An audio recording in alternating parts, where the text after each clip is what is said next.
அஜாத சத்ரவஹா 4வது குணமாக சொல்றார். வெளியில தெரியக்கூடிய சத்ருவை விட நம்மளுடைய மனசுல இருக்க காம குரோதாதிகளை முழுக்க அடக்கினவர்கள் தான் என்னுடைய பக்தர்கள் அப்படின்னு பகவான் சொல்றார். யாரை உதாரணமாக நம்ம எடுத்துக்கலாம் அப்படின்னா தர்மபுத்திரரை எடுத்துக்கலாம்.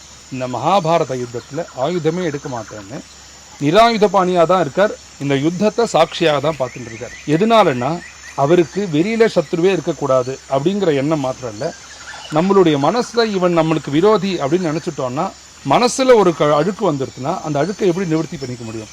அதனால எனக்கு விரோதிகள் வெளியில் கிடையாது, உள்ளேயே விரோதி கிடையாதுன்னு இதுக்கு முழுக்க சாட்சியாக தர்மபுத்திரர் இருந்தார். ஸ்ரீமத் ராமாயணத்தில் சத்ருக்ன சுவாமியை பற்றி சொல்லும்போது சத்ருக்னோ நித்திய சத்ருக்னா அப்படின்னு சொல்கிறார். அவருக்கு வெளியில் எந்த விதமான சத்ருவும் கிடையாது. அவருடைய மனசில் காம குரோதாதிகளை முழுக்க அடக்கி அதை தான் அவர் சத்ருவாக பார்த்தார். அந்த சத்ருவே இல்லாமல் பண்ணார். அதை ஜெயிச்சார் சத்ருக்ன சுவாமின்னு.